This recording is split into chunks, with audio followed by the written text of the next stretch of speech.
they crafted a worldwide marketplace to connect curious consumers with creative sellers. Faced with relentless competition, will the can-do culture of Etsy empower enough commerce to keep turning passion into profits? Yeah, you know Etsy, the company, but what the heck just happened to Etsy, the stock? The online marketplace for all sorts of handcrafted goods just reported what by all accounts was a better than expected quarter. A top and bottom line beat with rising gross margins. On top of that, management boosted its full-year forecast, and the commentary was pretty darn bullish. Yet the stock got hit. It was down 4.5%. So we have to wonder if Wall Street's getting it wrong, because when I look at Etsy, I see a strong company with accelerating revenue growth, something investors should be salivating for. But maybe there's an answer here. Maybe this is what happens when you have a stock that was up 50% this year alone going into the quarterly report. Now, earlier today, we got a chance to speak with Josh Silverman. He's the president and CEO of Etsy, to learn more about how the company's doing. Take a look. Josh? Very exciting. 1-year anniversary, Mother's Day coming up, big things for Etsy. How big can you be? We think the market for special is huge. In a world where people are buying the same mass-produced goods from the same few logistics companies, they do a great job delivering all the commodities of life, but the more people consolidate their purchases in the same few places, the more when they want something to feel special, they want to go someplace different. And Etsy stands for special. When I look at your company, I know a lot of people always count you out. Well, there's going to be Amazon, there's going to be eBay. But when you own special, that's a different moat, right? We think so. We've got 1.9 million sellers who make with care beautiful handcrafted items and selling to over 30 million buyers. We're the only ecosystem out there that has such an amazing selection, more than 50 million items made by hand. No one else has anything like it. I love the demographic of your sellers. I understand 87% women and 97% work from home. That's an empowerment story in Etsy. We think it's really an important story. As the nature of work changes, as automation is changing the nature of work, creativity can't be automated.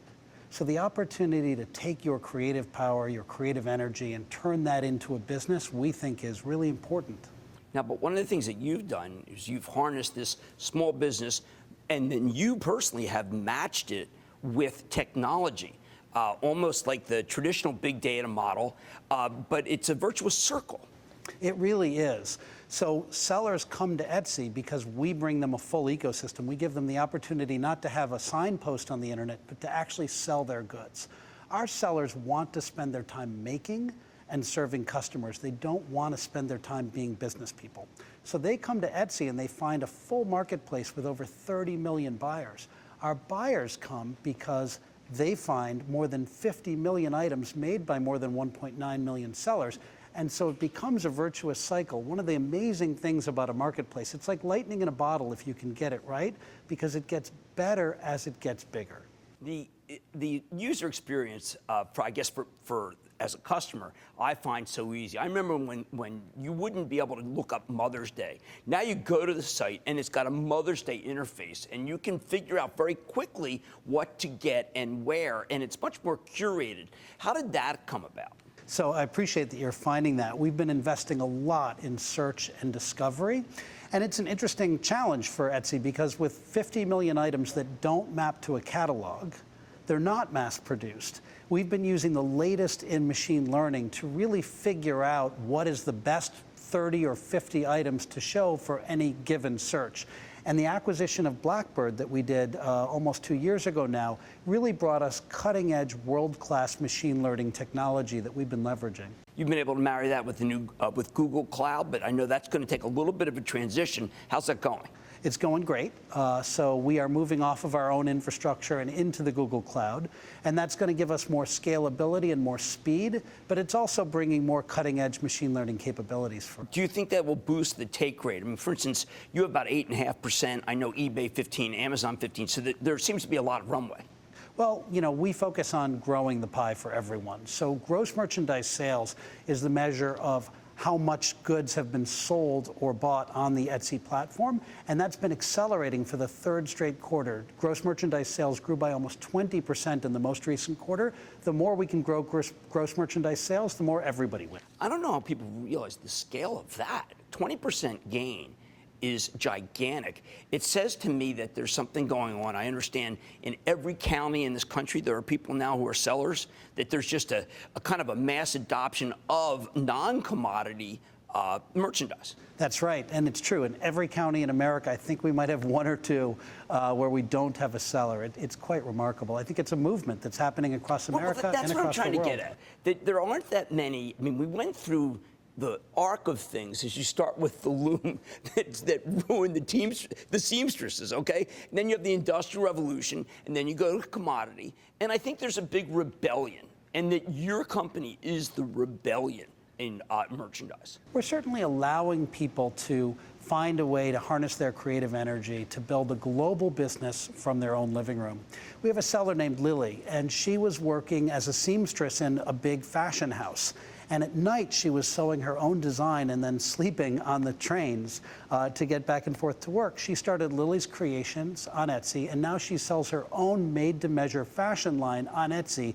And she's doing so well, she's been able to quit her day job and focus exclusively on Etsy. And it's those kinds of stories that make us all get up and work so hard every day. The search function, the trust and reliability, the relieving of friction, I imagine makes someone, let's say again, because of so many people are women or sellers, be able to basically come up with a business that doesn't require 10 other people to get the product to you as a user. That's right. Over 75% of our sellers are businesses of one. And we work... Businesses of one? Yeah, they work themselves, and then we make it so easy that with just a couple of clicks of a button, they can sell their products on Etsy. Now, if they were work for Amazon, it would be much harder, right? Well, we're the only marketplace exclusively focused on items that are special and made by the maker themselves. So our mission is keeping commerce human. And what you find on Etsy is a really human connection between a buyer and a seller, often making things specifically designed for or made for that particular buyer. There's no other place like it. Well, we call Amazon the Death Star on our show, and that's because obviously it's wiped out a lot of different companies. I would say, no one's immune, but they tried to come into this area. Why do you think they were rebuffed? First of all, if you're going to one place over and over again every day to buy all of the commodities of life, when you want something special, you want the antidote to that. You want something that feels different. And Etsy is all about special. Our brand stands for that. If you think about the traditional strategic advantages of the mass e-tailers, it's about price, it's about convenience, and it's about selection. The way they get a price advantage is you buy 1,000 or 10,000 of something, and then you pass along the savings to the buyer. Well, if you can buy 1,000 of anything, it doesn't belong on Etsy. In terms of convenience, they warehouse everything in advance so they can ship it to you next day. Well, a great many items on Etsy are made to order, so you simply can't warehouse them in advance. And in terms of selection, with 50 million items from almost 2 million sellers, no one else comes close. So it's just not obvious that their advantages transfer directly into our space. Well, I think that you can feel that when you go to the site. It feels small, but it's obviously large. Large enough for international to come in? International is a big part of our business. It's about a third of our business right now and growing. In fact, in 2017, we announced that we did more than $1 billion of international sales, and international is growing even faster than our U.S. business. Last question. Underdog, Brooklyn, how's it feel to be here, largest public company? We love Brooklyn. Brooklyn's been our home since the day we were founded, and the diversity of Brooklyn and the maker ethos in Brooklyn has been a fantastic birthplace for us. Thank you, Josh Silverman, Etsy CEO. Thanks, Jim. Booyah! Jim Cramer here from Mad Money. Thanks for watching CNBC on YouTube. Click here to subscribe and get the jump on my exclusives with CEOs, plus market news, investing advice, and a whole lot more.